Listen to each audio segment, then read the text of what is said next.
తాకట్టులో ఉన్న బంగారాన్ని విడిపించి ఆ రోజున్న మార్కెట్ ధర కట్టి మిగిలిన డబ్బును మీకు అందిస్తుంది ఎస్వీఎస్ గోల్డ్.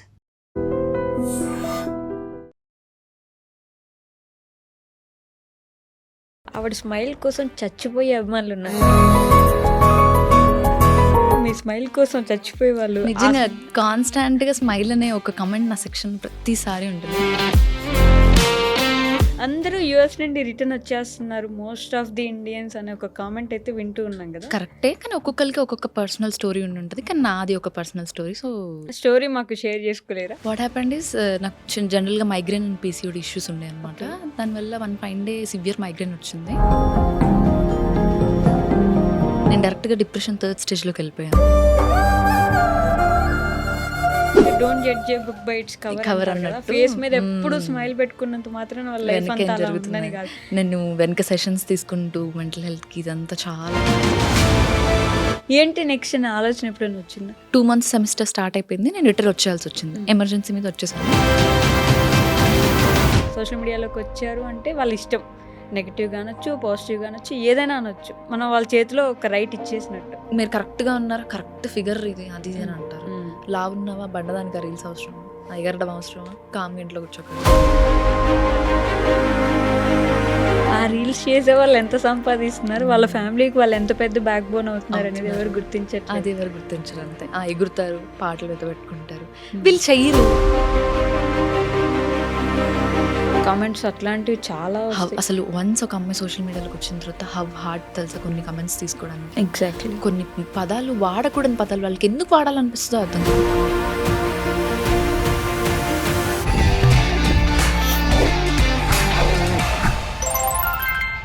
హాయ్, హలో, నమస్తే, welcome back to our channel. నేను మీ వైషు. ఇప్పుడు నాతో పాటు ఒక గెస్ట్ ఉన్నారు. ఆవిడ గురించి చెప్పాలంటే ఆవిడ స్మైల్ కోసం చచ్చిపోయే అభిమానులు ఉన్నారు.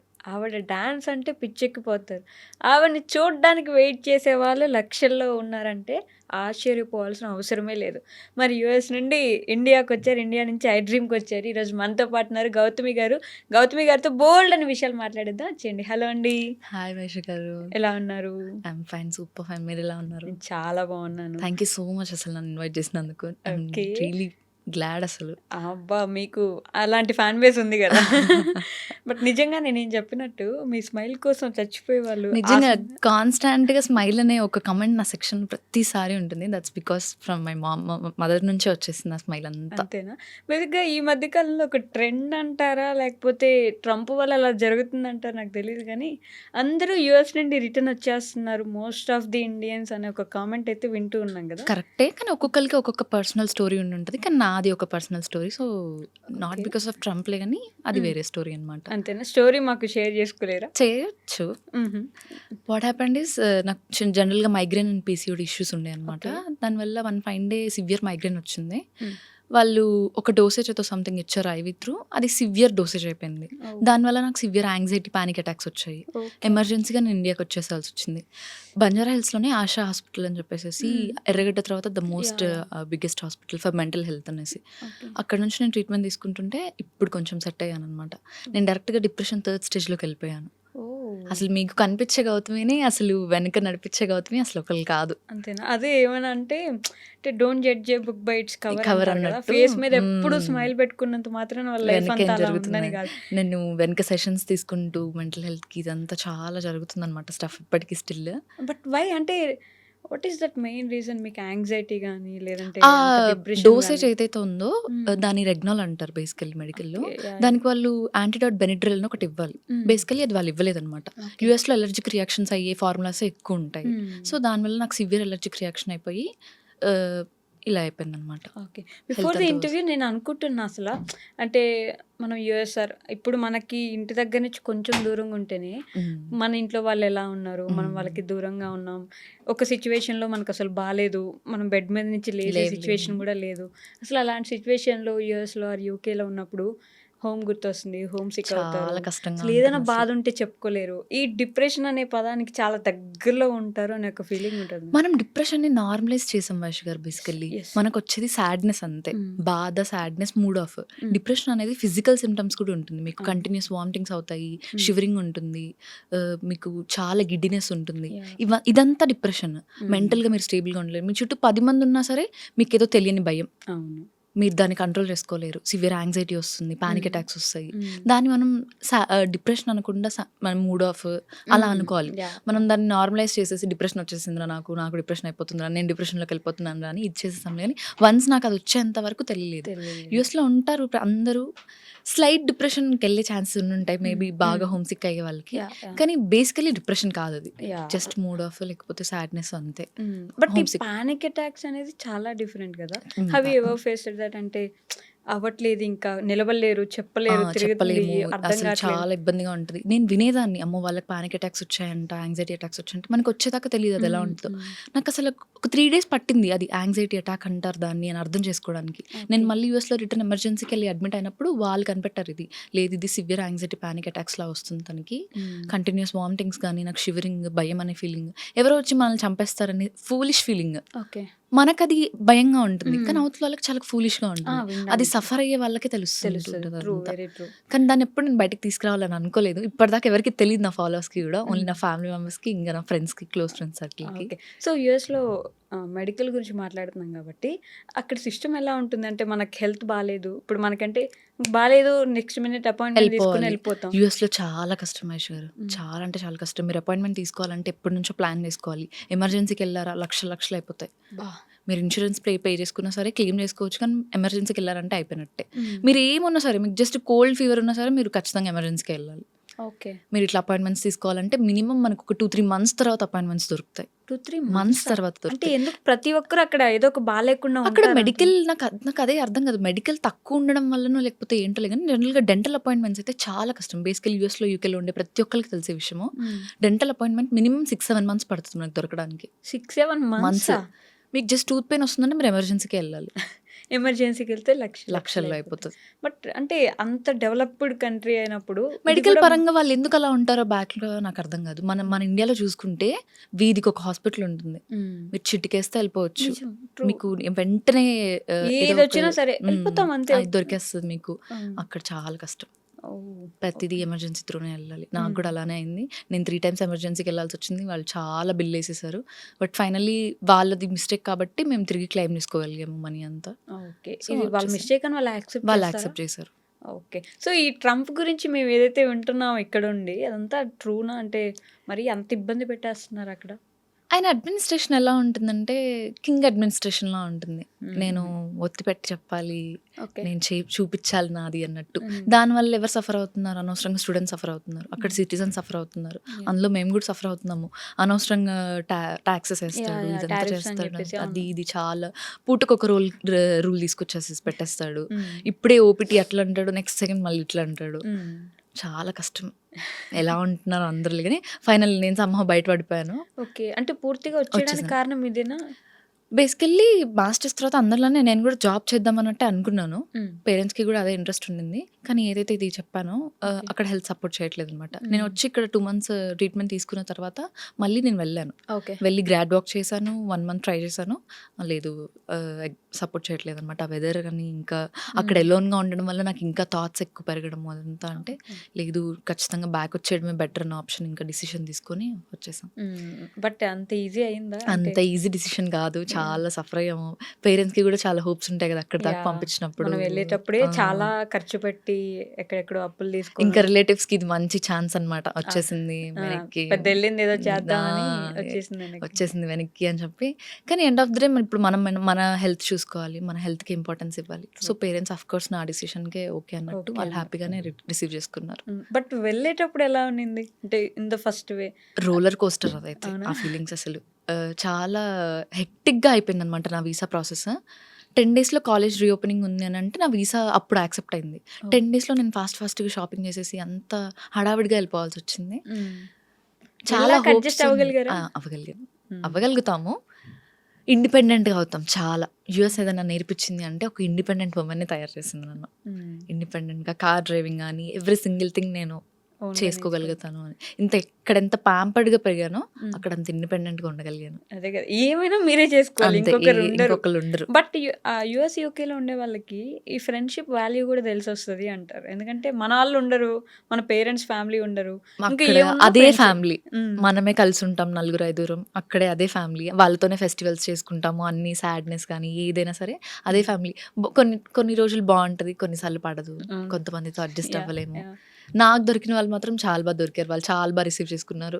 లిటరల్లీ వాళ్ళ వల్లే సేవ్ అయ్యి ఈరోజు ఇంత సేఫ్‌గా ఇండియాకొచ్చానంటే వాళ్ళ వల్ల. మీకు చెప్తుంటే కూడా నాకు గూస్ బంప్స్ వస్తున్నాయి చూడండి. అంత వర్స్ట్ ఎక్స్‌పీరియన్స్ నుంచి బయటపడ్డాను నేను. చాలా వస్తుంది. చాలా అసలు థ్రెటనింగ్ కూడా ఎక్స్‌ట్రీమ్. ఏందంటే అమ్మో! చాలా అసలు.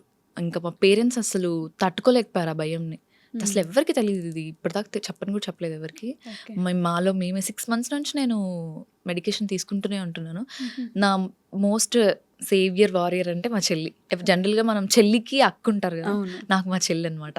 తనే హాస్పిటల్ విజిట్స్, డాక్టర్‌తో మాట్లాడడం, చూసుకోవడము. ఇట్స్ నాట్ ఈజీ కదా! చిన్న పిల్లలకి క్యారీ చేయడం ఇదంతా. నేను చూసుకోవాల్సింది పోయి వాళ్ళు రిటర్న్ నన్ను చూసుకోవాల్సిన సిచ్యువేషన్ అది. అడ్మిట్ అయిపోయి చాలా హెక్టిక్‌గా ఉండింది. బట్ సమ్‌హౌ బయటపడ్డాను. ఇప్పుడు ఎవ్రీథింగ్ ఈజ్ ఓకే. అదే ఏదైనా సరే ఇంటికొచ్చేస్తే అన్నీ సెట్ సెట్ అయిపోతాయి అయిపోతాయి. అనే ఫీలింగ్ అంతే ఉంటది ఇంకా. కదా! హోమ్ సిక్ పోతది కాబట్టి మమ్మీ, డ్యాడీ పక్కన ఉంటే ఏముండదు ఇంకా. So going back to your childhood అంటే మాట్లాడుకోకుండా మనం డైరెక్ట్ యూఎస్‌కెళ్ళిపోయాం. యూఎస్‌కి. సో ఎక్కడ మీరు? ఏ ఊరు నుంచి? మాదొచ్చేసి భద్రాచలం నేటివ్. మా డ్యాడీ వాళ్ళిద్దరు గవర్నమెంట్ టీచర్స్ అనమాట. సో వాళ్ళకి పోస్టింగ్స్ మారుతూ ఉంటాయి. ట్రాన్స్‌ఫర్స్ అవుతూ ఉంటాయి. సో మేము అటు ఇటు ట్రాన్స్‌ఫర్ అవుతూ ఉంటాం. స్కూల్ నా కూడా చైల్డ్ మారుతుండేలా? స్కూల్ కూడా మారుతూ ఉంటాం. నేను ఈజీగా నా 10th వరకు ఒక 5, 6 స్కూల్స్ కవర్ చేసేసి ఉంటాను. అబ్బా! ప్రతిసారి అడ్జస్ట్ అవ్వాలి స్కూల్‌కెళ్ళిన ప్రతిసారి. అప్పుడు ఫ్రెండ్స్ కూడా తక్కువ ఉంటారు ఇక. తక్కువ ఉంటారు. నా 7th వరకు మాత్రం నేను అటు ఇటు తిరగాల్సొచ్చింది. 7th నుంచి కాన్స్టెంట్‌గా ఖమ్మంలో సెటిల్ అయిపోయాం. So okay. మమ్మీ వాళ్ళే ఎటు ట్రాన్స్‌ఫర్ అయిపోయినా వాళ్ళు అప్ అండ్ డౌన్స్ చేయడం స్టార్ట్ చేశారనమాట. కానీ అక్కడ ఇల్లు కట్టించేసుకొని మేము ఖమ్మం నుంచి సెటిల్ అయిపోయాం. అక్కడ నుంచి నా స్టడీ ప్రాపర్ మొత్తం ఖమ్మం అయిపోయింది. దాని ముందు చైల్డ్‌హుడ్ అంటే మీకు మనుగురు ఐడియా ఉండుంటది. ఏడుళ్ళ బయ్యారం అని చెప్పేసేసి భద్రాచలం అవతల. ఓకే. అక్కడనమాట చైల్డ్‌హుడ్ అంతా. ఎలా ఉండేదంటే మంచి మంచి స్టూడెంటా? బాగా చదువుకునేవాళ్ళా? ఇద్దరం నేను, చెల్లి మంచి స్టూడెంట్స్. ఆ! ఇంటర్‌లో ఇద్దరం ఎంపీసీనే తీసుకున్నాము. నేను సెంట్రల్ గవర్నమెంట్‌లో ట్రిపుల్ ఐటీ జబల్పూర్ మధ్యప్రదేశ్‌లో తీసుకున్నాను. మా చెల్లి వచ్చేసి ఐఐటీ వారణాసి అనమాట. బీహెచ్. బానే చదువుకున్నారైతే. అంటే బేసిక్‌గా ఇది ఒకటి ఉంటది. పండిత పుత్ర పరమసుంఠః అని. మీరు పరమసుంఠులు కాదు. మీరు కూడా పండిత శిక్షలో ఇద్దరు అయ్యారన్నమాట. పేరెంట్స్ ఇద్దరు గవర్నమెంట్ టీచర్స్ కాబట్టి ఆఫ్‌కోర్స్ వాళ్ళు చాలా గైడ్ చేసి ఈరోజు మేము ఇంత దాకా నిల్చున్నామంటే వాళ్ళ వల్లే. స్ట్రిక్ట్‌గా ఉండేవాళ్ళా బాగా? స్టడీ విషయంలో స్ట్రిక్ట్‌గా ఉండేవాళ్ళు. అలా అని చెప్పి ఏ రోజు రుద్దేవాళ్ళు కాదు. నీకు ఎంతవరకు వచ్చింది అంతవరకు. రాంది మంది కాదు. మా డాడీ అదే చెప్తారు. వచ్చింది మంది, రాంది మంది కాదు. అంతే. రాంది మనం ఏం చేయలేము. మనకొచ్చింది మనం తీసేసుకోవడమే అంతే. సింపుల్. బట్ కష్టపడి చదివించాలి ఇంట్లో కూర్చోబెట్టి. కొట్టైనా కూర్చోబెట్టేసేసి సరే. మమ్మీ కొట్టేవాళ్ళు. కొట్టేవాళ్ళా? డాడీ ఎప్పుడు కొట్టరు. డాడీ అంత స్ట్రిక్ట్ కదా. మమ్మీ మాత్రం స్ట్రిక్ట్‌గా కూర్చోబెట్టి చదివించేది. మేడం మేడం అని పిలిచేవాళ్ళా? చిన్నప్పుడు అంతే. సమ్మర్ వచ్చింది అని అంటే కూర్చోబెట్టేసేసి ఈ తెలుగు పేపర్ తీసుకొచ్చేసి మమ్మీ వచ్చేసి తెలుగు టీచర్ అనమాట. ఓకే. తెలుగు పదాలు, ఒత్తులు అన్నీ కూర్చోబెట్టి చాలా స్ట్రిక్ట్‌గా న్యూస్ పేపర్ రాపిచ్చేది. ఇచ్చి చదివి అంతే. అందులో వెతకాలి. డిక్టేషన్ పెట్టేది. డిక్టేషన్ అంటేనే భయం మాకు. ఇవంతా చేసింది కాబట్టి ఇక్కడ దాకా వచ్చాం. మా ఫాదర్ వచ్చేసి మ్యాథ్స్ టీచర్ అనమాట. సో మేము మంచిగా ఎంపీసీలో మూవ్ ఆన్ అయ్యామంటే వాళ్ళు హెల్ప్ చేయడం వల్ల. లైఫ్‌లో కావాల్సింది ఒకటి లెక్కలు, ఒకటి తెలుగు తెలుగు 2 బాగా ఇద్దరు ఉన్నారు నేర్చేసుకున్నారు. అక్కడే. తెలుగు చాలా టఫ్ సబ్జెక్ట్ చాలా మందికి. అసలు చదవడం రాదు ప్రాపర్‌గా. ఒత్తులు పైన ఒకటి ఇంక పెడితే ఇంగ్లీష్ కింద ఒకటి మీడియంలో పెడితే. తెలుగు అంటే చాలా కష్టం. అండ్ అనదర్ విషయం ఏంటంటే మ్యాథ్స్. నేను కొంచెం బ్యాకే. మా చెల్లి మాత్రం మ్యాథ్స్‌లో చాలా ఇది ఉండే. మా డాడీ ఏం చేసేవాళ్ళంటే రేపు ఇది సబ్జెక్ట్ ఉందనగానే క్లాస్ ముందు రోజు నాకు నేర్పించి పంపించేసేవాళ్ళు. నాకు ఈజీ అయిపోయేదనమాట. అలా 10th ఇంటర్ గెట్ ఆన్ అయిపోయాం. బీటెక్ అంతా మళ్ళీ ఖమ్మంలోనే. మొత్తం ఖమ్మంలోనే. బీటెక్ కోవిడ్ వచ్చేసింది. బీటెక్ కోవిడా? మేము 1 ఇయర్ జాయిన్ అయ్యాము. ఫస్ట్ సెమిస్టర్ అయిపోయింది. కోవిడ్ పడ్డది. Covid passed out. ఇప్పుడు కోవిడ్ పాస్డ్ అవుట్ అంటేనే భయం అందరికి. అందరికి స్టడీ అక్కడే చాలా లాస్ అయిపోయాం అనిపించింది. అక్కడ స్టార్ట్ చేసాం ఏంటి చాట్ జీపీటీ అన్ని ఓపెన్‌గా చెప్పుకోవడమే కదా. అందరం హెల్ప్ చేసుకోవడం క్వశ్చన్స్‌కి అలా సో కొంచెం కోవిడ్ పాస్డ్ అవుట్ తర్వాత మళ్ళీ ఎంఎస్ చేద్దామని. కోవిడ్ పాస్డ్ అవుట్ అవ్వలేదు. నేను థర్డ్ ఇయర్ రాగానే కోవిడ్ అయిపోయింది. అయిపోయింది. నేను థర్డ్ 3-2, 4-1, 4-2 మళ్ళీ కాలేజ్కి వెళ్ళిపోయాను అనమాట. తర్వాత నాకు ఎంఎస్ ప్లాన్ ముందు నుంచే ఉండింది. సో 4-2 నుంచి ప్లాన్ స్టార్ట్ చేసాము. నేను ఇమీడియట్‌గా నాది అయిపోయిన తర్వాత అండర్ గ్రాడ్యుయేట్ నేను ఎమ్మటే మాస్టర్స్కి వెళ్ళిపోయాను అనమాట. ఒప్పేసుకున్నారు ఇంట్లో. వాళ్ళకు ఉండింది పంపించాలని. మేమిద్దరమే అమ్మాయిలం. ఏ రోజు వాళ్ళకేంటంటే అమ్మాయిలుంటే. బాగా చదివిచ్చాలి. ఇంకా బాగా పొజిషన్‌లో చూడాలి. నాకు ఈ చిన్నపాటి ఒక ఫెమినిజం మన క్యారెక్టర్ స్టార్ట్ అయింది మా ఇంట్లో వాళ్ళ వల్లనమాట. ఓకే. అమ్మాయిలు ఎక్కడ తగ్గొద్దు. ప్రతి దానికి ఇది ఉండాలి. మా మమ్మీ మెయిన్‌గా. హ్మ్. మా మమ్మీకి 18 ఇయర్స్‌కే పెళ్లి చేసేసారనమాట. ఓకే. సో, తనకేంటంటే బాగా లేదు 26, 27 వరకు పిల్లలు బాగా చదువుకోవాలి. ఇంకా హైయర్ స్టడీస్ చేయాలి. వాళ్ళొక మంచి పొజిషన్‌లో ఉన్న తర్వాత పెళ్లి అవన్నీ అప్పుడు సెకండరీ అన్నట్టు. సో, వాళ్ళదే ప్లాన్. నేను ఓకే. మాస్టర్స్‌కెళ్ళాలి అని చెప్పి. వాళ్ళే నన్ను ఒప్పించి నువ్వు చేయగలుగుతావు. మేము ఉంటాం వెనక అని చెప్పి పంపించారు. సడన్‌లీ ప్లాన్స్ అన్నీ చేంజ్ అయిపోయినాయి. ఇప్పుడే వచ్చేసారు. ఏంటి నెక్స్ట్ అనే ఆలోచన ఎప్పుడైనా వచ్చిందా? గాడ్స్ ప్లాన్ అనిపిస్తది నాకైతే. వైషు గారు నాకు జనరల్‌గా దేవుడి మీద అంత నమ్మకం ఉండేది కాదు. భయం ఉండేది. హ్మ్. మా మమ్మీ పూజలు బాగా చేస్తుండే. నేను నా మాస్టర్స్‌లో 4-2 సెమిస్టర్‌లో 2 మంత్స్ సెమిస్టర్ స్టార్ట్ అయిపోయింది. నేను రిటర్న్ వచ్చేయాల్సి వచ్చింది. ఎమర్జెన్సీ మీద వచ్చేసాను. మా చెల్లి ఐఐటీ వారణాసిలో చదువుతుంది అని చెప్పాను కదా! అప్పుడు తను కంటిన్యూ చేస్తుంది. ఓకే. ఎక్కడికెళ్ళినా నాకు అసలు సెట్ అవ్వట్లేదు. ఈ కాన్స్టాంట్ భయం అనే ఫీలింగ్ ఒకటి ఉండిపోయింది. నేను ఇమ్మీడియేట్‌గా వారణాసి వెళ్ళాను మా చెల్లి దగ్గరికి. ఓకే. ఏదో మార్చేసింది నన్నక్కడ. ఆ శివుడి మాయనో లేకపోతే ఏంటో ఎంత పిచ్చి పట్టుకుందంటే నాకు, ఇంక ప్రతిదానికి శివుడి లీలే. ఆయన ప్లానే. ఆయన వల్లే వచ్చానేమో. మేబీ అక్కడ నేను ఫిట్ అవ్వనేమో. ఆయన వల్లే ఆయనే పంపించేసాడేమో అనే ఒక థాట్ ఎప్పుడు. సో, అది గాడ్స్ ప్లాన్ కాబట్టి ఎక్కువ వర్రీ ఏం అవ్వలేదు. నెక్స్ట్ ఏంటి అని ఆలోచించాల్సిన సిట్యుయేషన్ అంటే మేబీ మాస్టర్స్ డిగ్రీ నా చేతిలో ఉంది. నేను మధ్యలో డిస్కంటిన్యూ చేయలేదు కాబట్టి. ఇక్కడికి వచ్చిన తర్వాత దానికి వాల్యూ ఉంటుంది ఆఫ్‌కోర్స్ ఖచ్చితంగా. యాహ్! సో, ఆ ధైర్యంతోనే వచ్చేసాను. ఏదైతే అదైంది చూసుకుందాం బట్ అన్నట్టు. వారణాసి అనుకోకుండాను, అనుకున్నది తెలియకుండాను చాలా మంది లైఫ్‌ని మార్చేస్తుంది. ఎగ్జాక్ట్‌లీ. మీరు వెళ్ళాక ఒకలా ఉంటారు. అక్కడి నుంచి వచ్చాక ఒకలా ఉంటారు. బట్ హౌ అంటే ఏంటి అంత స్పెషల్ అబౌట్ ఆ వారణాసి? స్పిరిచువాలిటీ ఏం మార్చేస్తదో నాకు తెలీదు. నాకు చాలా లక్కీ అనిపిస్తది. మా చెల్లి 4 ఇయర్స్ అక్కడే చదివింది చూసారా? వారణాసి దగ్గరే. ప్రతిరోజు గుడికెళ్తది. ప్రతిరోజు గంగా ఆరతి ఆయన మిస్ అసలు అవ్వదు. అంత దగ్గర నుంచి దగ్గర చూడడం, నుంచి గంగా అక్కడే ఆరతి చదువుకుంటూ చూసుకోవడం. అసలు చాలా మార్చేసింది ఇలా నా లైఫ్ నాది. నా థాట్ ప్రాసెస్‌ని అసలు దేవుడి మీద నమ్మకం గాని యాహ్! అంతా ఆ! అదే హైలైట్ ఏంటంటే స్పిరిచువాలిటీ మీద అంత పెద్ద నమ్మకం లేకుండా ఎళ్ళేసొద్దాం ఒకసారి ఎళ్ళేసొద్దాం అనుకున్న ప్రతి ఒక్కళ్ళకి మారిపోయారు. మారిపోయి వస్తారు. అదే కదా! అందులో నేను ఫస్ట్ ఎగ్జాంపుల్. హ్మ్. ఖచ్చితంగా చాలా అసలు అది చాలా మార్చేసింది. ఇప్పుడు ఆ డిసిషన్స్ మేకింగ్ గాని ఇప్పుడు ఏదైనా ఒక ధైర్యం ఉందంటే దేవుడున్నాడు, శివుడున్నాడు, శివే చూసుకుంటాడు. చూసుకుంటాడు. ఆయనున్నాడు నాకేంది మళ్ళీ ఇది ఇంకా. ఇచ్చాడంటే దానికి ఆయనే కూడా ఆయన రేపు ఏదో ఉంటాడు. సాల్వ్ చేసేస్తాడని ఒక నమ్మకం వచ్చేస్తుంది. అది ఉంటే ఇంకా ఏంటంటే అన్ని దాటేసుకొని ఎళ్ళిపోతాం అనే ఒక ధైర్యం. దాటకపోయినా దాటిపిస్తాడేమోననే ఒక ధైర్యం. అది ఉంటది. అదొచ్చేస్తది. అక్కడ ఫిట్ అవ్వలేదు కాబట్టి ఇక్కడ ఇక్కడ పంపించాడు. తీసుకొచ్చాడేమో. అది ఇది ఒక సినిమాలో డైలాగ్ కూడా ఉంటది. అది బావుంది. నేను ఆ ప్లేస్‌లో కంఫర్టబుల్‌గా ఉన్నానన్నంత మాత్రాన నువ్వు ఆ అక్కడ ప్లేస్‌లో ఫిట్ ఫిట్ అవుతావని అవుతామని అర్థం కాదు కాదు. అని చెప్పేసి. ఎగ్జాక్ట్‌లీ. అక్కడ అలాంటి ఫిట్ అవుతామని. అలాంటివి చూసినప్పుడు నిజమేనేమో ఇప్పుడు మీరు యూఎస్ నుంచి వచ్చేయాల్సి వచ్చింది అంటే అక్కడ మేబీ మీరు ఫిట్ అవ్వట్లేదేమో. అంతే. ఇక్కడ మీకు బెటర్ బెటర్ ఇంకా ఫ్యూచర్ ఉందేమో. చూసుకుంటే ఇప్పుడు నేను సోషల్ మీడియాలో వెళ్ళాలన్నా నాకు యూఎస్‌లో అంత ఉండదు. నాకు కొలాబరేషన్స్ గానీ, ప్రమోషన్స్ గానీ ఏమున్నా సరే ఇక్కడికొచ్చిన తర్వాతనే నాకు లైఫ్ ఉంటుంది. యాహ్! ఇంట్లో యాక్సెప్ట్ చేశారు అలాగ ఈ విషయంలో. సో, చూసుకుంటే దేవుడే రప్పించాడేమో ఈ విధంగా అనిపిస్తది. Okay. So as you said ఇంట్లో యాక్సెప్ట్ చేశారంటే ఇంట్లో ఇద్దరు గవర్నమెంట్ ఇచ్చేసి బేసికల్లీ మంచి ఫస్ట్ స్టడీస్ మీది. అసలు ఇన్‌స్టాగ్రామ్ అనేది ఒక డిఫరెంట్ ప్రపంచం. అవును. ఇప్పుడేంటంటే పాజిటివ్‌గా మనం ఇంట్లో ఉన్నోళ్ళు మనకు నచ్చలేదంటే వాళ్ళకి నచ్చలేదో చెప్పుకోవచ్చు. బయట వాళ్ళు మిమ్మల్ని అనొద్దు అని చెప్పడానికి మీకు లేదు రైటు. సోషల్ మీడియాలోకి వచ్చారు అంటే వాళ్ళ ఇష్టం. ఏదో నెగెటివ్‌గా ఒకటి అనొచ్చు, అనేస్తారు. పాజిటివ్‌గా అనొచ్చు, ఏదైనా అనొచ్చు. మనం వాళ్ళ చేతిలో ఒక రైట్ ఇచ్చేసినట్టు. అవును. ఎలా జరిగింది ఆ ప్రాసెస్ అసలు? ఫస్ట్ అంతా చెప్పలేదు నేనసలు. హ్మ్. బేసికల్లీ నేనసలు సోషల్ మీడియా స్టార్ట్ చేసినప్పుడు భయంగానే ఉండిందనమాట. పబ్లిక్ పెట్టాలన్నప్పుడు చాలా సేపు ఆలోచించి జస్ట్ ర్యాండమ్‌గా ఒక 'పవన్ కళ్యాణ్' వీడియో పెట్టాను. అది 5 మిలియన్ ఎళ్ళిపోయింది. వెంటనే 3000, 4000 సబ్స్క్రైబర్స్ వచ్చేసారు. ఫాలోవర్స్ వచ్చేసారు. స్టార్ట్ అయిపోయింది భయం. ఇంట్లో చెప్పాలి ఎలా? ఒప్పుకోరు. ఖచ్చితంగా ఒప్పుకోరు. ఎందుకంటే ఆఫ్‌కోర్స్ గవర్నమెంట్ ఇచ్చేసిన బ్యాక్‌గ్రౌండ్ పద్ధతిగానే చదివించాలి, పద్ధతిగానే ఉంచాలి. సోషల్ మీడియా యాక్టింగ్ ఇదంతా వద్దు మనకు సెట్ కాదన్నట్టే అంటారు. చిన్నగా వదిలాను ఒక రాయి మా మమ్మీకి. ఏదైనా చేద్దాం మమ్మీ నేను సోషల్ మీడియాలో ఇట్లా వెళ్దాం అనుకుంటున్నాను యూట్యూబ్‌కి అని చెప్పి. నో వద్దమ్మా మనకు సెట్ అవ్వదు. నువ్వు మాస్టర్స్ చేసుకో, చదువుకో, తర్వాత ఇంకేమైనా స్టడీ చేసుకొని జాబ్ చేసుకుందాం, పెళ్లి చేస్తాం వద్దు అని. ఏదైతే ఈ డిప్రెషన్ ఫేస్ వచ్చింది అని చెప్పాను చూసారా, డాక్టర్ నాకు ఒకటి చెప్పారు. నీకు నచ్చింది చెయ్యి. మనం ఎప్పుడు ఉంటామో ఎప్పుడు పోతామో తెలియదు. నీకు నచ్చింది అనిపించింది అని. నేను ఇప్పుడు కూడా ఇదే చెప్తున్నాను మీకు, ఇప్పుడు చూస్తున్న వాళ్ళు కదా, ఈ రోజు ఉంటాము రేపు ఎప్పుడు వెళ్ళిపోతామో తెలియదు, మీకు నచ్చింది చేసేసేయండి, దానికోసం ఎంతైనా ఫైట్ చేయండి.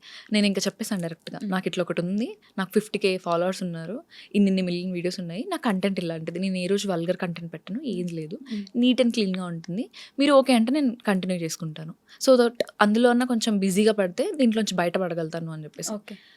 ఒక 2 రోజులు ఆలోచించారు, దే వాస్ లైక్ ఓకే కానిచ్చేసి అని చెప్పి కొలాబరేషన్ స్టార్ట్ అయ్యాయి. ఇంకా అప్పటి నుంచి ఇంకొంచెం రీచ్ ఎక్కువ అయిపోయింది. దానికి ముందు కొలాబరేషన్స్ యాక్సెప్ట్ చేయాలంటే ఇప్పుడు వాళ్ళు పంపించిన ప్రోడక్ట్ ఇంటికి రావాలి, ఏంటిది అని అడుగుతారు.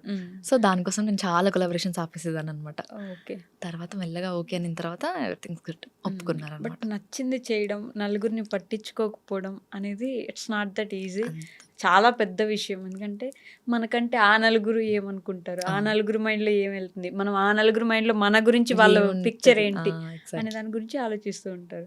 అది మార్చడం ఎంత ఇంపార్టెంట్ అంటారు? ఖచ్చితంగా మార్చాలి. మనం పట్టించుకున్నామా మనం ఖచ్చితంగా వెనక్కి వెళ్ళిపోతాం. మన ఎదుగుదల వెళ్తుంది అని అంటే నలుగురు వెనక ఖచ్చితంగా మాట్లాడతారు. ఐ స్టార్టెడ్ బిలీవింగ్ పట్టించుకోవద్దు వాళ్ళని. ఇది ఖచ్చితంగా ఎవరైనా సరే, రీల్ క్రియేటర్ అయినా కంటెంట్ క్రియేటర్ అయినా, మీకు ఒక నెగటివ్ కమెంట్ వస్తుందా అయితే డిలీట్ చేసేయండి, లేదా రిప్లై ఇచ్చి పడేయండి, వదిలేసేయండి, అంతే. మనం ముందుకు వెళ్ళిపోవాల్సింది అంతే. మా పేరెంట్స్ కూడా అదే చెప్తారు, పట్టించుకోకు, నెగటివ్ వస్తుందా లైట్, నీకు కావాల్సింది ఏంటి నువ్వు క్లెయిమ్ చేసుకో, ఏం చేసుకో, అయిపోతుంది, సింపుల్, అంతే. బట్ ఈ జనరేషన్, ఇప్పుడు జనరేషన్ జెన్జీ వాళ్ళు ఏంటంటే they are doing very great అని నా ఫీలింగ్ అనిపిస్తుంది. మీకేమనిపిస్తుంది? అంటే వాళ్ళ ఇష్టానికి చేస్తున్నారు, ఏదో ఒకటి రూల్స్ని బ్రేక్ చేస్తున్నారు, మనందరం క్యారీ చేసుకుంటూ వచ్చిన తరతరాలుగా వస్తున్న కొన్నిటిని బ్రేక్ చేస్తున్నారు. That is very very good. Women విషయంలో వస్తే అసలు చాలా బ్రేక్ చేస్తున్నారు. కడలి సత్యనారాయణ, షీఈ్ మై ఫేవరెట్. అసలు తనకి ఎంత నెగిటివిటీ వచ్చింది చూసాం, చాలా నెగిటివిటీ వచ్చింది, బట్ స్టిల్ తను ఎంత ఫైట్ చేస్తుంది. Chinmayi Sripaada, she my favourite influencer. ఎంత నెగిటివిటీ కేసెస్ కానీ ఎంత తను మాట్లాడే పాయింట్ ఎవరు చూడరు. ఇప్పుడు అఫ్ కోర్స్ దీనికి కూడా నన్ను ట్రోల్ వేసుకుంటారు, వేసుకోనివ్వండి. She speaks her heart out. Exactly ఏమనిపించిందో చెప్తుంది. తను రైట్ తీసుకుని తన ఫ్యామిలీని తన పిల్లల్ని అన్నా కూడా still she choose to spoke about the truth, right. ఎంత బాగా మాట్లాడతారు. అండ్ రాహుల్ సచ్చే గ్రేట్ హస్బెండ్, ఎంత సపోర్టివ్ గా ఉంటారు. ఆవిడ ఏం చేసినా సపోర్ట్ చేస్తారు, ఎక్కడ మొక్కేసారో కానీ. చాలా లక్కీ తను, అసలు ఏ జన్మలో ఏదో పుణ్యం చేసుకుందో రాహుల్ గారు వచ్చేసారు. ఇదే జెన్జీ వాళ్ళు ఏంటంటే బ్రేక్ చేస్తున్నారు ఎవ్రీ సింగిల్ థింగ్. నిజంగా మారుతుంది, వాళ్ళకి నచ్చింది చేస్తున్నారు, స్టాండ్ తీసుకోగలుగుతున్నారు, మాట్లాడగలుగుతున్నారు. చూసింగ్ ఏ పాత్ అంటే డాక్టరో టీచరో ఇంజనీరే కాకుండా చాలా నచ్చింది చేస్తున్నారు. ఫ్యాషన్ డిజైనింగ్ అని ఏదైనా చెప్పి. సోషల్ మీడియా ఇప్పుడు ఎంత ఇంపార్టెంట్ అయిపోయిందంటే ఎవ్రీ ఒక్కరి లైఫ్లో ప్రతి ఒక్కరు కంటెంట్ క్రియేషన్ స్టార్ట్ చేస్తున్నారు. ఎవరి మానిటైజేషన్ స్టార్ట్ అయిందంటే వాళ్ళు అఫ్ కోర్స్ ఫైనాన్షియల్ ఇండిపెండెంట్ అవుతారు, డిపెండ్ అవ్వరు. ఎంత బాగా ఇదవుతుంది. దాని గురించి బాగా యాక్చువల్లీ కామెంట్స్ చేస్తారు. ఈ రీల్స్ చేసే వాళ్ళకి ఏం పని ఉండదో, రీల్స్ చేసుకుంటూ ఉంటారు ఎప్పుడని చెప్పి. ఆ రీల్స్ చేసే వాళ్ళు ఎంత సంపాదిస్తున్నారు, వాళ్ళ ఫ్యామిలీకి వాళ్ళు ఎంత పెద్ద బ్యాక్ బోన్ అవుతున్నారు అనేది ఎవరు గుర్తించారు. అది ఎవరు గుర్తించరు, అంతే. ఎగురుతారు, పాటలు మీద పెట్టుకుంటారు, వీళ్ళు చెయ్యరు, చేసే వాళ్ళని చెయ్యరు. ఏంటి వీళ్ళు బాధ నాకు అర్థం కాదు. నాకు తెలిసి సగానికి సగం మంది అమ్మాయిలకు శత్రువులు అనిపిస్తుంది. అది ట్రూ. అంటే maybe jealousy at it peaks అని, అంటే వాళ్ళు చెయ్యలేకపోతున్నారు కాబట్టి మనం చేస్తున్నామంటే వాళ్ళకి కొంచెం ఫీలింగ్ ఉంటుంది. సపోర్ట్ చేస్తే ఏమవుతుంది, నా పాయింట్ అది. Very true. అసలు చేయలేకపోయారు, అదే కదా, ఒక సెకండ్ ఇట్లా స్కిప్ చేయండి, అక్కడ కూర్చొని టైప్ చేసి నాకు అసలు నా ఫ్రెండ్ ఒకళ్ళు ఉంటారు సుజిత అని చెప్పేసి, ఎంత నెగటివ్ ఇది వస్తుందో. తను జస్ట్ ట్రోలింగ్ గురించి ఒక వీడియో చేసింది, అదే ఒక అబ్బాయి చేశాడు, వాడి సెక్షన్ మొత్తం అసలు ఎంత పాజిటివ్ కమెంట్స్ బ్రో, అది ఇది బాగిచ్చి పడేసా మాట్లాడో. అమ్మాయి నువ్వు నోరు మూసుకొని ఉండి, ఏంటా మాటలు, అసలు ఇలా చేస్తారా, మీ పేరెంట్స్ ఏం చేస్తున్నారు, ఇదేనా మీ పెంపకం, ఏంటా మాటలేంటి, ఎంత హర్ట్ అవుతారు వాళ్ళ పేరెంట్స్ అయినా. అదే అబ్బాయి చేస్తే ఒక అమ్మాయి చేస్తారు. అదే కదా, అమ్మాయి చేయకూడదు, అమ్మాయి కాబట్టి చేయకూడదు. ఎగ్జాక్ట్లీ, అమ్మాయి కాబట్టి చేయకూడదు, అమ్మాయి కాబట్టి బూతులు మాట్లాడొద్దు, అమ్మాయి కాబట్టి ఆలోచించి చేయాలి, ఆచితూచి ఒక స్టెప్ వేయాలి. ఎందుకు ఆచితూచి స్టెప్ వేయాలి? ఏముందని ఆచితూచి స్టెప్ వేస్తాము, బ్రేక్ చేస్తున్నాం, ఎంత దాకా వచ్చాము, ఎక్కడండి ప్రతిదానికి మనం ఈక్వల్గా ఉంటున్నాము. ఈక్వల్ కాదు, ఇంకా ఒక మెట్టు మనమే ముందు ఉంటున్నాం బేసికలీ చెప్పాలంటే. ఏం తక్కువ చేస్తున్నాం మనం? ఆబ్వియస్లీ ఎక్కడా తక్కువ చేయట్లేదు. మనం చేసేది ఒకటి, వాళ్ళు చేయలేకపోయారన్న దగ్గరే మనం ఒక మెట్టు ఎక్కువ, మన ఇచ్చినట్టు భర్తీ ఇవ్వలేరు కదా, అంతే. అక్కడ ఒక మెట్టు ఎక్కేసాం కదా, మళ్ళీ అయినా స్టిల్ ఫిజికల్గా అమ్మాయిలు ఏం లేరు. వీళ్ళని ఒకసారి కన్ను చూపిమని చెప్పండి, కంటారా? కనరు. ఇప్పుడు దీనికి గూడా పెద్ద మాట్లాడారు. వచ్చేసారు ఇద్దరు ఫెమినిస్ట్‌లు అనుకుంటారు వచ్చేసి గానీ, మాట్లాడేశారు. We are speaking truths. అంటే ఏదైనా అమ్మాయి చేస్తేనే ఎందుకంత అందరికీ ఒకటేలాగా చూడొచ్చు కదా! అది ఆ! కూడా అని చెప్పేసి అబ్బాయి చేస్తే ఓకే. ఫన్ ట్రోల్ చేశాడు. ఏదో బాగుంది. చూసేసాం, నవ్వుకున్నాం. అమ్మాయి చేస్తే అమ్మో! అమ్మాయి చేసేసిందా? ఏంటిది? అసలే ఇన్ని రోజులు మీ కంటెంట్ ఏదో అనుకొని ఫాలో అయ్యాము. నేను చీరలు కట్టుకొని రీల్స్ చేసేదాన్ని. సరదాగా ఒక బాడీకాన్ డ్రెస్ వేసుకుంటే, అమ్మో! నేను ఇన్ని రోజులు ఫాలో అయింది దీనికోసమే. డీఎమ్స్, కమెంట్స్ అంతా ఇప్పటి నుంచి unfollow button cross check into symbol పెట్టేసి ఇంకా అన్ఫాలో చేసేస్తాం. ఏదో అనుకున్నాం మిమ్మల్ని చూసి. ఏంటి ఏదో అనుకున్నారు? నా డ్రెస్సింగ్ చాయిస్ కదా అది. ఎగ్జాక్ట్‌లీ. నేను ఏది వేసుకోవాలని మీరు ఒక మైండ్‌లో పెట్టేసుకొని నేను అది అదే వేసుకోకపోతే చీర కట్టుకొని నువ్వు ఎన్ని తప్పులు చెయ్యి, అది ఓకే. ఆ! బాడీకాన్ డ్రెస్ వేసుకొని నువ్వు ఎంత మంచిదానివైనా సరే తప్పుడు దానివే. అంతేగా. అది అసలు మెయిన్ థింగ్. నువ్వు ఏం డ్రెస్ వేసుకున్నావో దాన్ని బట్టే ఉంటది ఏదైనా అంతే. సరే ఒక మాట అనాలంటే. నువ్వు డ్రెస్ కొంచెం స్టైల్గా ఉన్నావా, మేకప్ వేసుకుని. అసలు ఈ మేకప్ స్కిన్ కేర్ గురించి అయితే ఎంత ఇష్యూ వస్తుందంటే, ఆ మేకప్ వేసుకుందంటే అమ్మో అంత మేకప్ అవసరమా అని వేసుకుంటామండి. మన కోసం మనం వేసుకుంటాం. ఏం తప్పుంది? ఇప్పుడు నా కోసం నేను రెడీ అవుతున్నాను. నువ్వు మేకప్ ప్రోడక్ట్స్ కొనిస్తున్నావా? లేదు. నేను కొనుక్కుంటున్నాను. మా పేరెంట్స్ కొనిస్తున్నారు. నా కోసం నేను వేసుకుంటున్నాను. నీకే వస్తుంది. అంత పులిమాల్సిన అవసరం ఏముంది? అంత పెట్టాల్సిన అవసరం ఏముంది? అసలు ఏమన్నా కొంచెం ఎంత ఫూలిష్గా ఉంటుంది అదైనా. ట్రూ. Very true. మీరు ఇవ్వట్లేదు కదా డబ్బులు. అదే కదా. నాకు మీరు ఇస్తున్నారా? సరే మీరు ఇచ్చే రూపాయితో నేను కొనుక్కుంటున్నానా? లేదు. నా పేరెంట్స్‌కి లేదు, నాకు లేదు, మా ఇంట్లో వాళ్ళకి ప్రాబ్లం లేదు. అంతే. మీకు ఎందుకు వస్తుంది? Unfollow button కొట్టేస్తాము. మేకప్ ఏంటి, అదేంటి, ఇదేంటి, ఏం ఎక్స్పెక్ట్ చేస్తారు వీళ్ళు? సరే శ్రీదేవి గారు లాగా, సౌందర్య గారు లాగా అంటే వాళ్ళు కూడా మేకప్ వేసుకొని చేసిన మూవీసే కదా. Yes. పద్ధతిగా ఉంటేనే ఇది. లేదు డ్రెస్ మార్చేసింది అని అంటే ఆమె అసలు క్యారెక్టర్ అసాసినేషన్ వెంటనే అయిపోతుంది. అసలు ఎంత ఇమీడియట్గా చేసేస్తారంటే. కామెంట్స్ అట్లాంటివి చాలా వస్తాయి. అసలు వన్స్ ఒక అమ్మాయి సోషల్ మీడియాలోకి వచ్చిన తర్వాత హవ్ హార్డ్ తెలుసా కొన్ని కమెంట్స్ తీసుకోవడానికి. ఎగ్జాక్ట్‌లీ. అసలు కొన్ని పదాలు వాడకూడని పదాలు వాళ్ళకి ఎందుకు వాడాలనిపిస్తుందో అర్థం కాదు. మళ్ళీ వాళ్ళు ఏమైనా వాళ్ళ ఓన్ అకౌంట్స్ నుంచి పెడతారంటే కాదు. ఈ ఫేక్ అకౌంట్స్ క్రియేట్ చేసుకుంటారు. వాళ్ళకి ఏం పని పాటు ఉండదు, పెట్టేస్తారు ఇంకా. అది ఎంత ఎఫెక్ట్ చేస్తుంది ఎగ్జాక్ట్‌లీ. ఆ పర్సన్‌ని వాళ్ళ ఫ్యామిలీని ఎంత ఎఫెక్ట్ చేస్తుంది. ఇది ఇప్పుడు రిలేటివ్స్ చూసిన వాళ్ళు ఏమనుకుంటారు? ఈ అమ్మాయి చూసారా వద్దంటే పంపించారు. అదే ఇప్పుడు చూసారా కమెంట్ అంటారు సెక్షన్స్ అంతా. పేరెంట్స్‌ని అడుగుతారు. రేపు పెళ్ళి చూసావా అవ్వాలి. నీ పిల్లని ఇట్లా పంపించావు వీడియోస్‌లోకి. మనం చేసిన తప్పేమైనా ఉందా అక్కడ? ఏం లేదు. పెట్టినోడు బాగున్నాడు, వాడు హ్యాపీ కూర్చొని ఉన్నాడు. పడేది ఎవరు? మనం. మీకు ఎప్పుడైనా అట్లా నెగెటివ్ కామెంట్స్ ఎఫెక్ట్ అయిందా? చెప్పాను కదా మీకు. డ్రెస్సింగ్ సెన్స్ కొంచెం మార్చగానే యూఎస్కి వెళ్ళిన తర్వాత అఫ్ కోర్స్ నేను చీరలు కట్టుకుని ఉండలేను కదా. అదే పొద్దాక కదా. ఏదైనా ఈవెంట్స్ ఉన్నప్పుడు నేను ఖచ్చితంగా కొంచెం వెస్టర్న్ ఆ ఈవెంట్‌కో ఆ ప్లేస్‌కో తగ్గట్టుగా మారిపోతుంది. ఉండాలి. అవును. నేను దాని రిలేటెడ్ ఏదో వీడియో పోస్ట్ చేస్తే నువ్వు ఇది అని తెలియక ఇన్ని రోజులు మేము నేను ఫాలో అయ్యాము. ఏంటిద్దా? అందులో నా క్యారెక్టర్ ఏం బయటపడింది మీకు? ఎగ్జాక్ట్‌లీ. అంటే ఒక మోడర్న్ డ్రెస్ వేయంగానే ఇప్పటిదాకా ఉన్న గౌతమి మారిపోయింది ఒకసారిగా. గౌతమి కాదు ఇప్పుడు, తను వేరే ఎవరో. తనని అసలు ఇంకా ఫాలో అవ్వద్దు మనం. ఇన్ని రోజులు ఏదో పద్ధతి, చీర, అది ఇది అని అనుకున్నాము. ఇప్పుడు అదంతా కాదు. అవి హర్ట్ చేసేవా మిమ్మల్ని? అంటే మైండ్‌కి తీసుకునేవాళ్ళా? నేను పట్టించుకోనండి. నేను అస్సలు పట్టించుకోను. చెప్పాను కదా, పాజిటివ్ తీసుకోవాలి, వదిలేయాలి వెనుకనే. మా ఫాదర్ చిన్నప్పటి నుంచి అదే నేర్పించారు. ఏదైనా సరే రిజల్ట్స్ వస్తున్నాయి అని అంటే ముందు రోజు నన్ను కూర్చోబెట్టేసి చెప్పేస్తారు, నీకు ఎంత వస్తే అంత నీది, రాంది మనది కాదు, నీకు ఇది ఇంకేదో రాసుంది. ఓకే. ఇవాళ నువ్వు ఏడుస్తున్నావు, రేపు నవ్వుతావు. ఇవాళ నవ్వుతావా, రేపు ఏడుస్తావు. అంతే. Days like roller coaster. మనం పాస్ అవుతూ ఉంటాం అంతే. దాన్ని పట్టించుకున్నామా అక్కడే ఆగిపోతాం. అనవసరంగా వాడు పెట్టిన దానికి నేను ఫీల్ అయిపోయి నేను మూడ్ ఆఫ్ చేసుకొని మళ్ళీ నేను హాస్పిటల్కి వెళ్ళి అంతా నాకే కదా బాగుందా. పట్టించుకోకుండా అయిపోతుంది. డిలీట్ చేసేస్తాను. లేదు నాకు చాలా ఎక్కువ అనిపించేసింది ఆ కమెంట్ అంటే ఖచ్చితంగా వాడి మెసేజ్లోకి వెళ్ళేసి తిట్టేస్తాను. నీకేమొచ్చింది, మీ సిస్టరు అలా ఉన్నారు, ఇలానే పెట్టేస్తారా? పెట్టరు కదా, అడిగేస్తాను డైరెక్ట్‌గా. అలా అని చెప్పి చాలా మంది అట్లా అడిగిన తర్వాత వాళ్ళు సారీ ఫీల్ అయ్యి రిటర్న్ సారీ చెప్పిన వాళ్ళు కూడా ఉన్నారు. రిటర్న్ రూడ్గా మాట్లాడిన వాళ్ళు కూడా ఉన్నారు.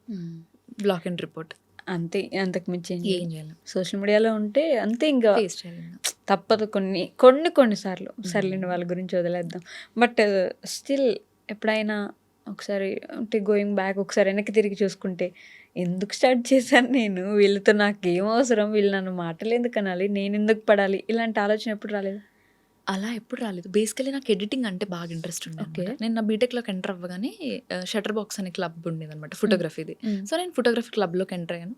యాజ్ ఐ సెడ్ ఎర్లియర్, వెంటనే కోవిడ్ పడిపోయింది. ఓకే. నాకు ఎంత ఇంట్రెస్ట్ ఉండిందంటే కెమెరా కూడా కొనిచ్చేస్తా అన్నంత ఇది ఉండింది. సో నాకు ఎడిటింగ్ అంటే బాగా ఇంట్రెస్ట్ ఉండింది. తర్వాత స్లోగా కోవిడ్ టైంలో ఎందుకు ఖాళీగా ఉండడం అని చెప్పి నావి నేనే స్లో మోషన్ వీడియోస్ తీసుకొని నావి నేనే ఎడిట్ చేసుకోవడం స్టార్ట్ చేశాను. ఓకే. నేను ఇప్పుడు వీడియోస్ తీస్తున్నాను, ఒకళ్ళు నాకు వీడియోస్ ఎడిట్ చేసి ఇవ్వాలంటే అంత ఇంట్రెస్ట్ చూపించరు కదా. అవును. 1, 2 చేస్తారు, ఆ. తర్వాత నుంచి ఇంట్రెస్ట్ ఉండదు.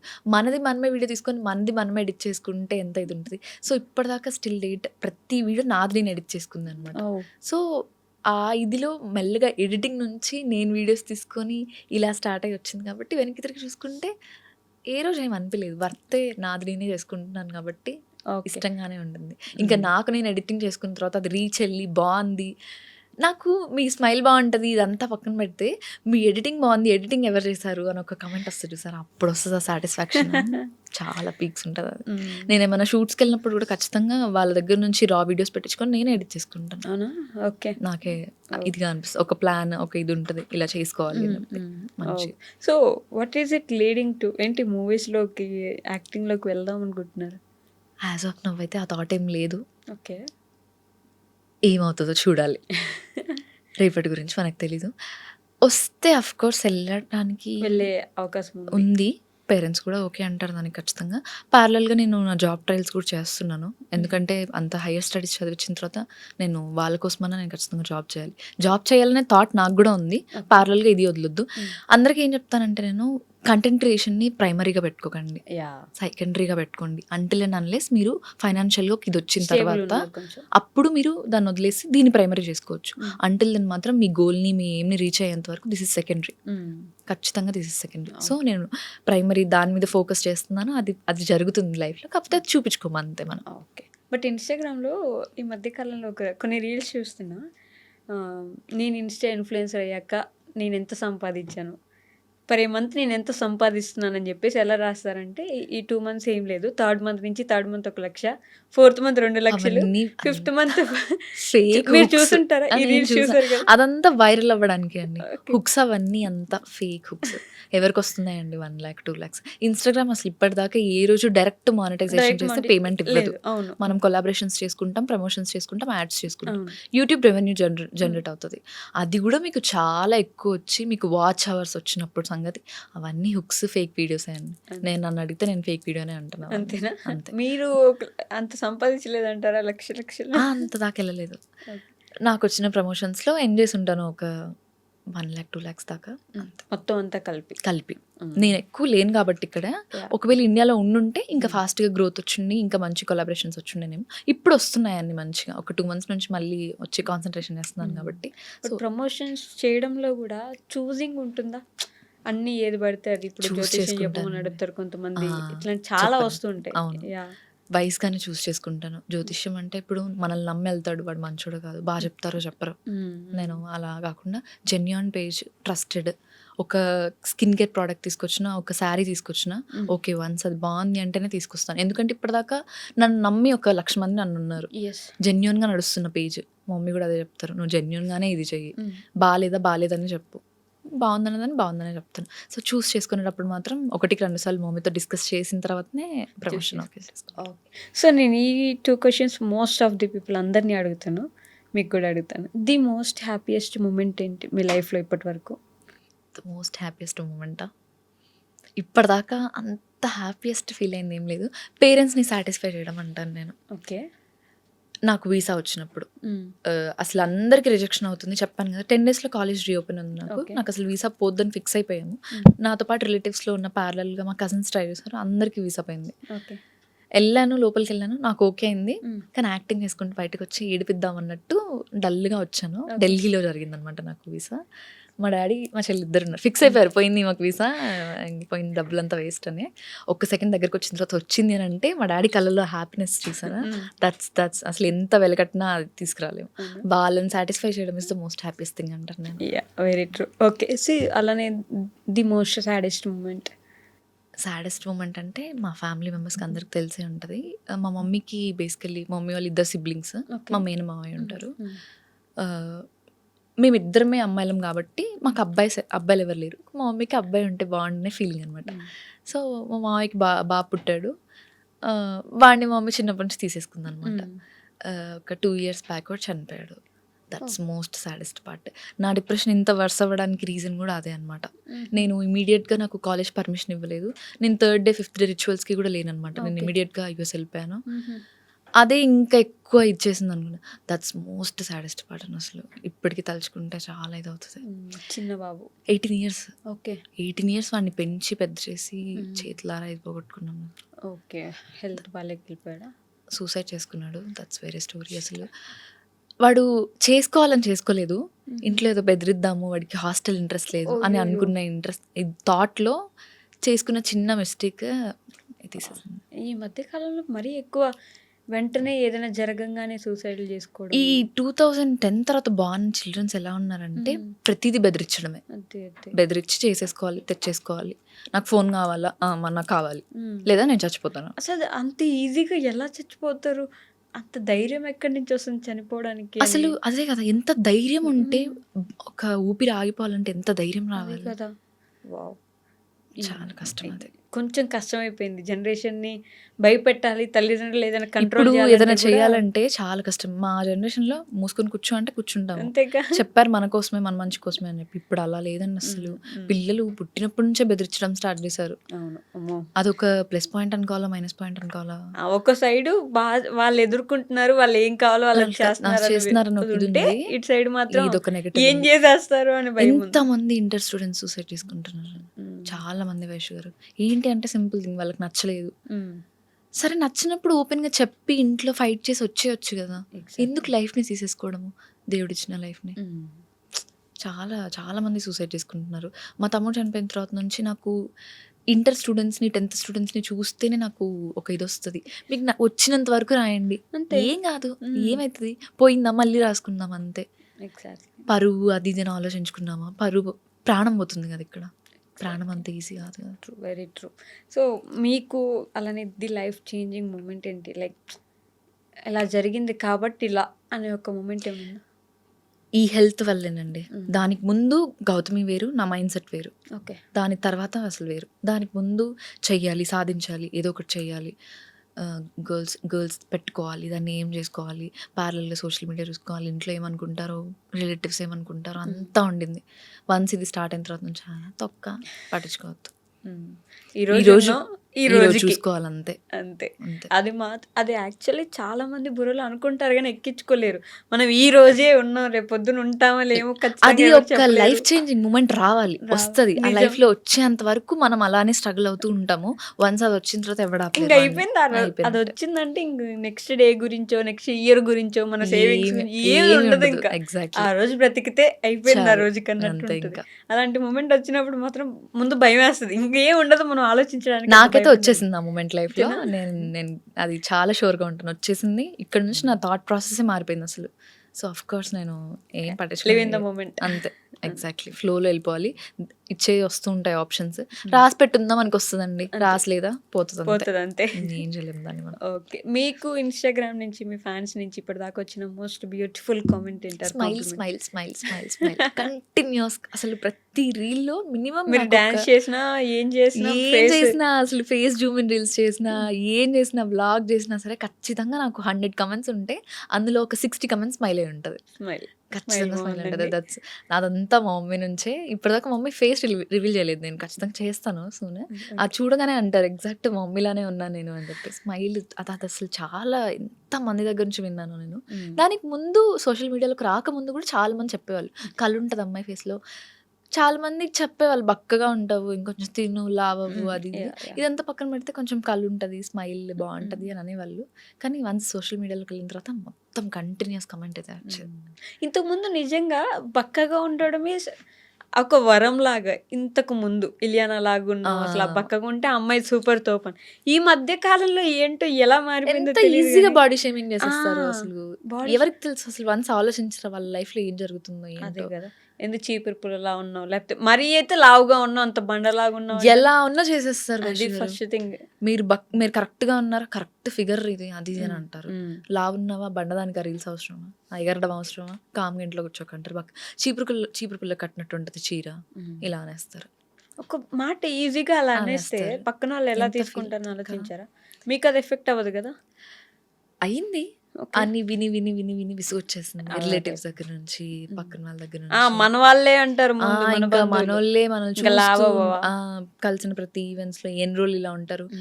పేరెంట్స్ ని పట్టుకొనేసి ఏం పెట్టరా వీళ్ళు, మీరు ఎందుకు పెట్టరండి? పేరెంట్స్ అన్నాక పెట్టకుండా ఉంటారా? ఖచ్చితంగా ఏం తిండి పెడతారు కదా! పెట్టట్లేదా? తిండి పెట్టట్లేదా? ఏంటి అలా బక్కగా అయిపోతుంది, మరీ అంత చిక్కిపోతుంది. 100 ఉంటాయి ఈ లైఫ్‌లో ఏం జరుగుతుంది. ప్రతీదీ చూడలేరు కదా మీరొచ్చి. అంతేగా. మాకు వర్క్ జరుగుతుంది. మేము చేసుకుంటున్నాం. మేము అవుతున్నాము. అవుతున్నాం బక్కగా అంటే చాలా ఉంటాయి. అవుతున్నాం లావుగా అంటే చాలా చాలా జరుగుతున్నాయి ఉంటాయి. లైఫ్‌లో. నిజం. దానికి కూడా చాలా వన్స్ ఉంటాయి. గర్ల్ అంటే చాలా హార్మోనల్ ఇష్యూస్ ఉంటాయి. Yes. చాలా గో త్రూ అవుతూ ఉంటాం మనము. వన్స్ వెయిట్ గెయిన్ అవుతాం, వన్స్ లాస్ అవుతాము. అన్నీ చెప్పుకోలేము కదా మనం నిజం. ప్రతిదీ. గర్ల్స్ బాడీ అంటే రోజు ఏదో ఒక నొప్పి ఉంటది. ఏదో ఒకటి గ్యారంటీ గోల్ ఉంటది. ఉంటది. అది అర్థం చేసుకోరు. అనేస్తారు ఒక మాట. సింపుల్‌గా అనేస్తారు. హోప్‌ఫుల్లీ కొంచెం చేంజ్ అయితే బెటర్ మన చాలా సొసైటీ. మంది నాకు ద మోస్ట్ హ్యాపీయెస్ట్ థింగ్ ఏంటంటే బాయ్స్ కొంతమంది స్టాండ్ తీసుకొని వుమెన్ బాడీ షేమింగ్ గురించి Yes. గానీ, వుమెన్ ఫ్రీడమ్ గురించి గానీ మాట్లాడే వాళ్ళు ఉంటారు. వాళ్ళందరికీ హ్యాట్స్ ఆఫ్ అసలు. వాళ్ళని వాళ్ళు వాళ్ళే మారుస్తున్నారేమో ఈ జనరేషన్ అని అనిపిస్తది. యెస్. యెస్. వాళ్ళు నిలబడతారు నిజంగా. ఎందుకు ఇప్పుడు అలా ఉంటే ఏమైంది? ఏమైంది? ఎవరేమన్నారు? అది అని చెప్పేసి ఎగ్జాక్ట్‌లీ. దే ఆర్ వెరీ చాలా గుడ్ హ్యూమన్ బీయింగ్స్. వాళ్ళే గ్రీన్ ఫ్లాగ్స్. గ్రీన్ చాలా ఫారెస్ట్. గ్రీన్ ఫ్లాగ్స్ అసలు. కళ్ళు మూసుకొని వాళ్ళని పెళ్లి చేసేసుకోండి అని అంటా నేనైతే. సో పెళ్లి గురించి వచ్చింది కాబట్టి గౌతమి గారి పెళ్లి ఎప్పుడు? లవ్ మ్యారేజ్ చేసుకుంటారు. లవ్ మ్యారేజ్ చేసుకుంటాను అవునా? నేను ఖచ్చితంగా. వన్స్ దూకుతున్నాం అందులో, తెలిసి దూకితే బాగుంటదని నా ఫీలింగ్. తెలియకుండా దూకి ఎంతమందిని చూస్తున్నాం. రీసెంట్‌గా వైష్ణవి అని ఒక అమ్మాయిది. అసలు అది చాలా హారిబుల్ అసలు. ఎంత హారిబుల్. షీస్ ప్రెగ్నెంట్ అండి. ఇద్దరు ప్రాణాలను ఎంత ఈజీగా తీసాడు. నాకు అలాంటివి తలుచుకుంటేనే భయం వస్తుంది. పెళ్ళంటేనే భయం వస్తుంది నాకు అది అసలు. మాత్రం నిజం. పెళ్ళంటేనే ఒక భయం వచ్చేసింది. అందుకే ఇప్పుడైతే ఖచ్చితంగా నేను మా పేరెంట్స్‌కి కూడా చెప్పేసాను. ఉమ్. నాకు 24 ఇయర్స్ కాబట్టి నేను చేసుకుంటే లవ్ మ్యారేజ్ చేసుకుంటాను. ఎందుకంటే తెలిసి దూకితే ఒక ఇది ఉంటది. మనం తెలియకుండా చేసేసుకుంటాము. ముందు ఒకలాగా అనిపిస్తారు. చేసుకున్న 1 ఇయర్ తర్వాత ఒకలా ఉంటది. అవును. నా ఫ్రెండ్ సర్కిల్‌లో ఎంతమంది పెళ్లి చేసుకున్న 1 ఇయర్‌కే డివోర్స్ అయిపోతుంది. ఉమ్. అరేంజ్డ్ మ్యారేజ్‌లోనే సగం అవుతుంది అనిపిస్తుంది. Yes. ఎందుకంటే ఇప్పుడు కాలంలో ప్రతి ఒక్కరికి రిలేషన్‌షిప్స్ ఉంటున్నాయి. True. పెళ్ళికి ముందు చాలా రిలేషన్‌షిప్స్ ఉంటాయి. పెళ్లి తర్వాత రివీల్ అవుతారు వాళ్ళు ఏంటి, అసలు క్యారెక్టర్ ఏంటి అని చెప్పి. అదేదో ముందే తెలుసుకొని చేస్తే ఓకే బావుంటదేమో అని. At least yeah. ఫ్యామిలీస్ దాకా ఇన్వాల్వ్ చేసి, ఫ్యామిలీస్ అనవసరంగా బాధపడి, మనం బాధపడి, అంత వాళ్ళని ఇచ్చేసి.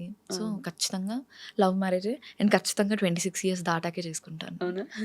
చెప్పాను కదా! మా మమ్మీకి 18 ఇయర్స్‌కే పెళ్లి చేసేసారు కాబట్టి, మా మమ్మీ మైండ్‌లో బాగా ఇది ఉందనమాట. ఖచ్చితంగా పిల్లలు సెటిల్ అయ్యి 26, 27 వాళ్ళు మెంటల్‌గా స్టేబుల్ ఉండి, ఇండిపెండెంట్‌గా తన కాళ్ళ మీద తను నిలబడి, ఏ సిచ్యువేషన్ వచ్చినా తను రేపటి రోజున నిలబడగలగాలి. ఓకే. వాళ్ళ హస్బెండ్ ఉన్నా లేకపోయినా అన్న ఇదిలో ఉన్నారు వాళ్ళు. సో ఖచ్చితంగా 26, 27 ఇయర్స్ లవ్ మ్యారేజ్ చేసుకుంటాను నేను. ఇప్పుడు మా రిలేటివ్స్ చూసిన వాళ్ళందరూ ఖచ్చితంగా అనుకుంటారా చెప్పేసింది వెళ్ళి అని. వాళ్ళు ఇది కూడా కొనుక్కుంటారు కదా, మీరు ఇక్కడ అన్ని కూర్చొని అన్ని మాట్లాడారు ఈ రోజు అని ఈ చెప్పేసి. రోజు ఇది ఇప్పుడు కూడా ఒక ఉంటుంది. ఇంటర్వ్యూ చేశారని అంటే అవసరమా అసలు ఎందుకు పంపించారు అని అనుకుంటారు. పక్కా అనుకుంటారు. Yeah. అనుకుంటారు అనుకోండి అంతేగా. అంతే. ఇప్పుడు పేరెంట్స్ యాక్సెప్ట్ చేశారు. నాకు కావాల్సింది మా మమ్మీ డాడీ చెల్లి చాలు. అంతే. So to end with this, ఒక 24 ఇయర్స్ అమ్మాయిగా 18 ఇయర్స్ అమ్మాయికి మీరు ఒక సజెషన్ ఇవ్వగలిగితే to younger generation, what would you give? ఈ జనరేషన్లో quick relationships, quick decision making అస్సలు వద్దంటాను. క్విక్ వర్జినిటీ లూజింగ్ 16, 18 ఇయర్స్కి ఏంటండి, చాలామంది ప్రెగ్నెంట్ అయిపోయి దాన్ని ఫేస్ చేయలేక పేరెంట్స్ ముందు. ఇప్పుడు ఒకప్పుడు మనకు అవన్నీ భయం పేరెంట్స్ ముందు మాట్లాడాలంటే. ఇప్పుడు యాజ్ ఏ నేను 2000 బార్న్ అయినా సరే ఇంట్లో పెళ్లి మ్యాటర్ వచ్చినా లవ్ మ్యాటర్ వచ్చినా నాకు ఒక కైండ్ ఆఫ్ ఫీలింగ్ ఉంటుంది. మాట్లాడలేము, అదొక తెలియని డిస్కంఫర్ట్. అది మనకు తరతరాలుగా ఇండియన్ ఫ్యామిలీస్లో వస్తూనే ఉంటుంది. ఇప్పుడు పిల్లలు ఎంత ఇదిగా ఉన్నారంటే 16, 17 ఇయర్స్ అంటే ఆ రిలేషన్షిప్, బయట తిరగడం అన్నీ. రీసెంట్గా మా ఇంటి ముందు షీఈస్ వెరీ కిడ్ అండి, చిన్న పాప. అసలు రోడ్డు మీదనే వాడు అసలు ఆ పిల్లని నేను మా మమ్మీ వెళ్ళి గద్దిచ్చి, ఆ పిల్ల మా ఇంటి వెనక అమ్మాయి, ఇంటి వెనక ఉంటే పేరెంట్స్ చూస్తారనేమో చెప్పేసి ముందు గల్లీలోకి వచ్చేసేసి అంత రోడ్డు మీద. అసలు ఒక సోషల్ యాంగ్జైటీ లేదు, సోషల్ భయం లేదు. ఇవన్నీ తగ్గించుకుంటే బెటర్ ఏమో అని అనుకుంటారు. మీకు ఒక 21, 22 ఇయర్స్ వచ్చిన తర్వాత మెంటల్ స్టెబిలిటీ వస్తుంది. అప్పుడు తీసుకోండి డిసిషన్ ఏదైనా సరే. అప్పటిదాకా ఏం డిసిషన్స్ మేకింగ్ చేయకండి అని అంటాను. ఫోకస్ ఆన్ యువర్ గోల్స్ అని అంటాను. ఇప్పుడు వచ్చి పత్తితో చెప్తుందేమో అని అనుకుంటారేమో. మేమందరం ఎక్స్పీరియన్స్, మనం అందరం ఎక్స్పీరియన్స్ కాబట్టి మీరు అక్కడికి వెళ్ళకండి అని అంటున్నాను. ఎంతమంది అందరూ ట్రూ ఉండరు. ఒకవేళ ట్రూ ఉంటే ఓకే, ఇన్ కేస్ కాకపోతే అనవసరంగా అమ్మాయి లైఫే కదా. ఆకొచ్చి ముళ్ళు మీద పడ్డ, ముళ్ళు చాకు మీద పడ్డ, చిన్నది ఆకి జరిగేది అమ్మాయి లైఫే కాబట్టి. నిజంగా ఆ పాయింట్ మాత్రం ఏంటంటే, మేము చెప్తున్నామంటే మేము ఏదో పద్ధతులు అని కాదు, ఆ లైఫ్ అక్కడి నుంచి చూసి వచ్చాం కాబట్టి చెప్తున్నాం అని. అది గుర్తుపెట్టుకుంటే బెటర్. హోప్ఫుల్లీ ఒక బెటర్ సొసైటీని చూడడానికి ఒక రోజు. క్విక్గా డిసిషన్స్ తీసుకోకండి. అండ్ ఎవరెవర్ మీకు కొట్టేది లేకపోతే అబ్యూజులు ఉన్న రిలేషన్షిప్ ఉంటే ఇమీడియట్‌గా నో. అస్సలొద్దు. ఎలాంటి సిచ్యువేషన్‌లో అన్నా నో చెప్పేసేయండి. అది రేపటి రోజున ఎలా లీడ్ చేస్తదంటే రీసెంట్‌గా వైష్ణవి కేసులానే అవుతది. మీరు చనిపోయేదాకా అవుతది. ఇప్పుడు చంపడం ఎంత ఈజీ అయిపోయిందంటే ఇండియాలో. అంటే అమ్మాయిల్ని చంపేస్తున్నారు. అంటే రేప్ చంపేయడం ఏంటి చేసేస్తున్నారు. అంత ఈజీ? అంత ఈజీ ఆ ప్రాణం తీయడము. చంపడం, చచ్చిపోవడం అమ్మో! వైష్ గారు ఇమాజిన్ బ్రీత్ పోతున్నప్పుడు ఎంత హారబుల్‌గా ఉంటుంది. అమ్మో! ఎంత ఈజీగా తీసేస్తున్నారు.